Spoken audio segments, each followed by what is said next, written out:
So you had a chance to read this order that was issued this morning by Judge Joel Perez. Um, have you seen anything like this in your time practicing in Bexar County? They're very rare. No, never in any of my cases, and I can't think of any off the top of my head that I've seen anybody else reckon with. I mean, they do happen in high-profile cases, but to say it's rare is an understatement.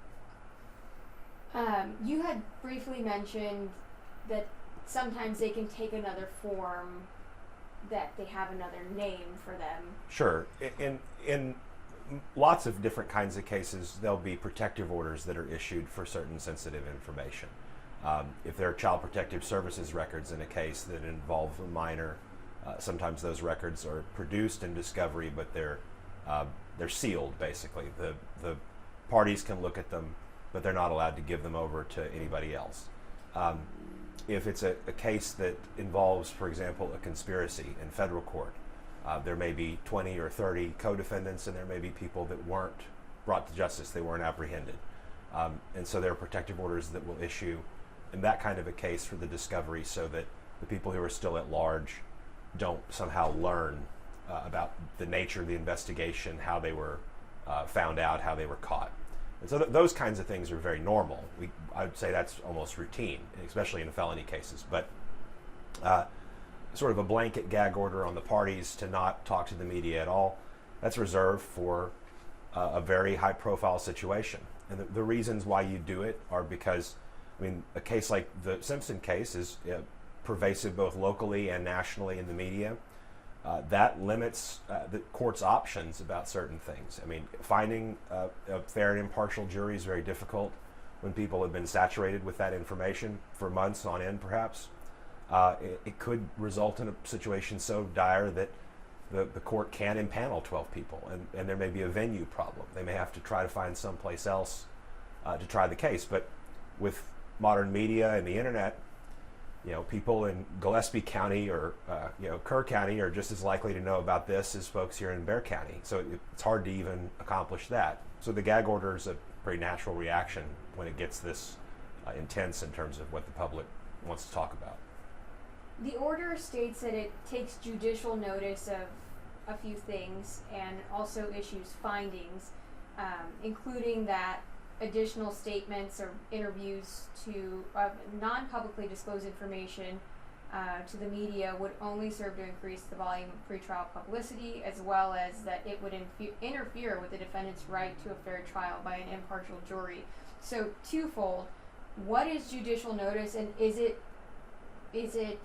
unprecedented that a judge would take judicial notice of certain things, including finding that this would impact Brad Simpson's right to a fair and impartial jury? Sure. Judicial notice is a term we use for when the court is recognizing some fact that is not in dispute and that's generally known.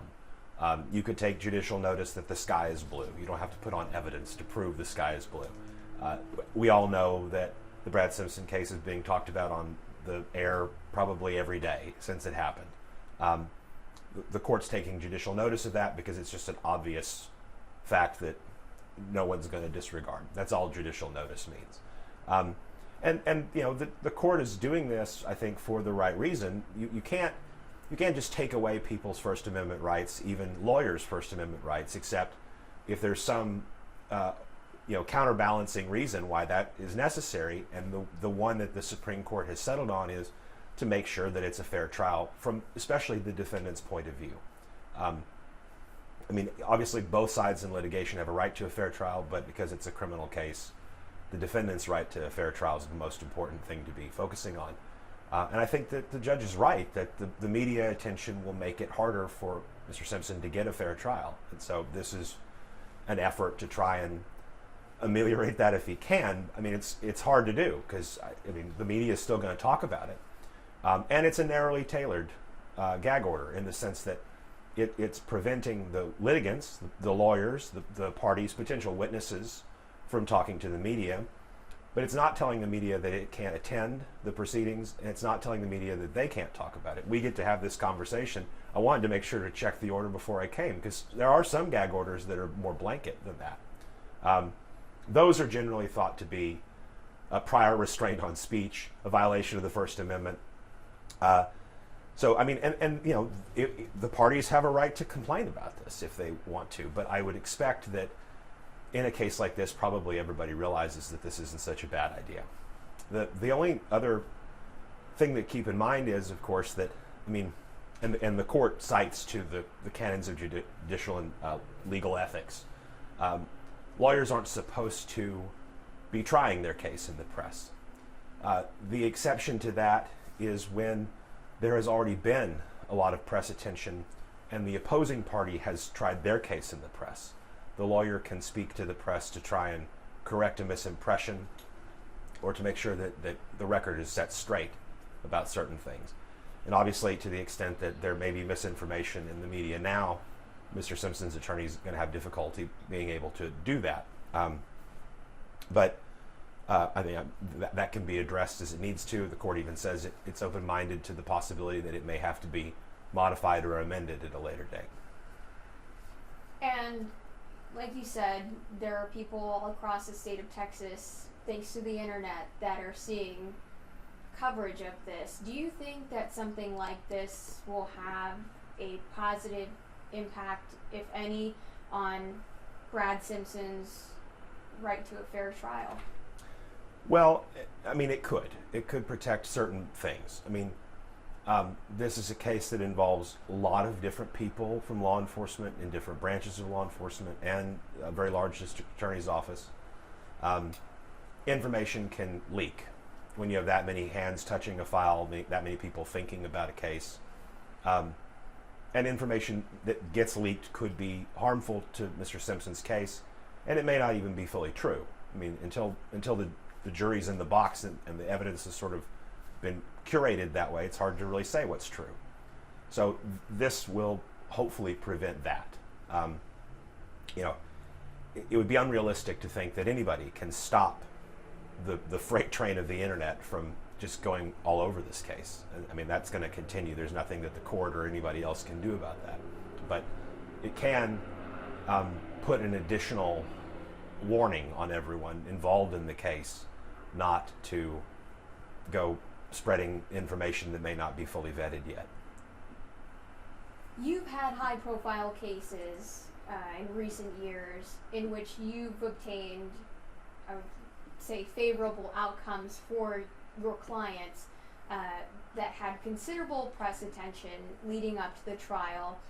Do you think that at this point in the trajectory of Mr. Simpson's case that he can still get a fair trial in Bexar County?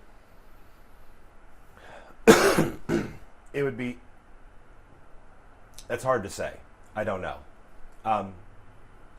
Media attention is generally not a good thing for the justice system.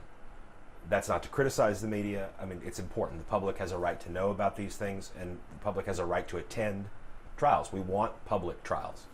But the media has a tendency, even when they're working hard to be accurate, of distorting what actually has happened or what's at stake in the controversy. And that's really hard to overcome. And it does, I think, influence people. And it's a potential way to lose jurors that you would otherwise have a right to have on your jury. If a juror tells the court in the voir dire process that they have formed an opinion about the case because of what they've consumed in the media, then that's pretty much the end of the discussion about whether that juror can sit. You have to excuse them. And that juror may have a favorable opinion, but it just doesn't matter. So, a lot's at stake when the press is involved. But is it possible to get a fair trial despite the fact that there's a lot of media attention? Sure. Things like what Judge Perez has done are steps in that direction. But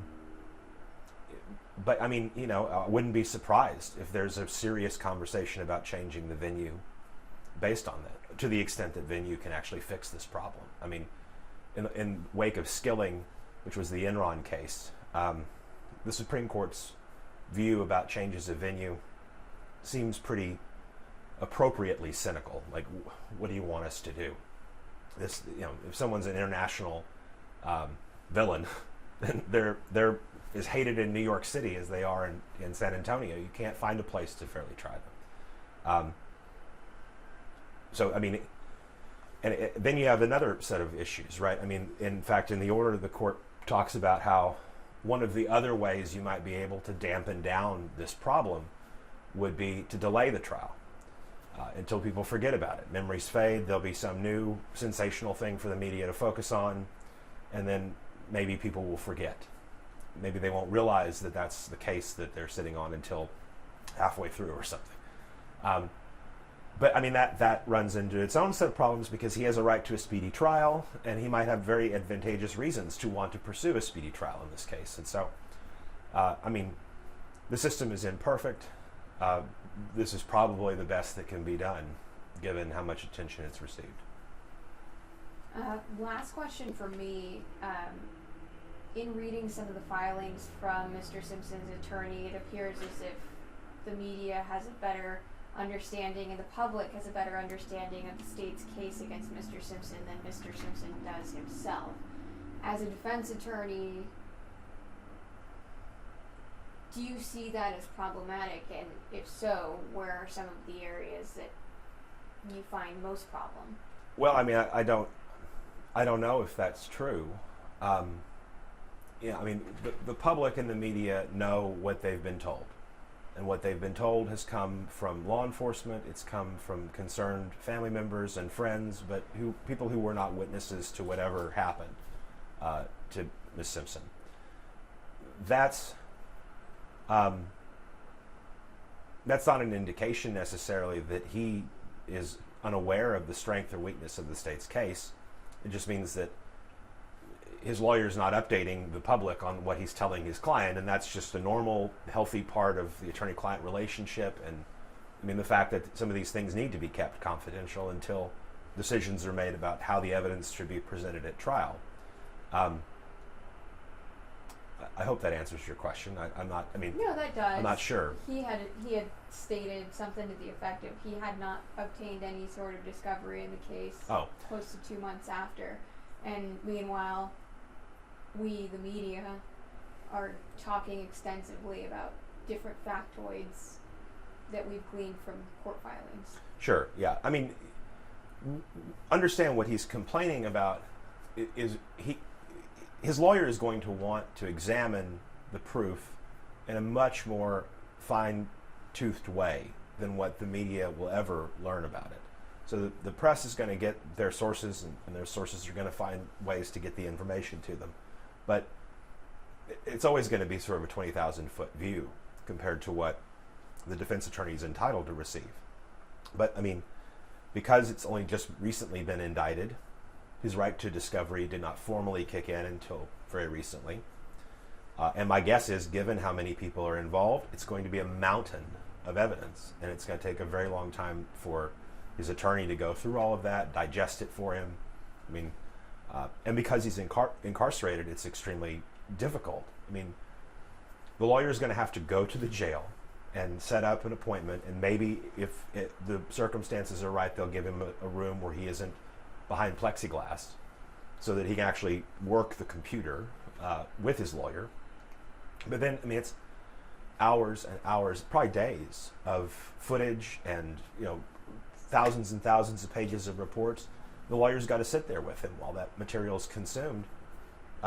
It's a huge undertaking, and it's probably going to take Mr. Simpson a long time to understand exactly what the state's case is.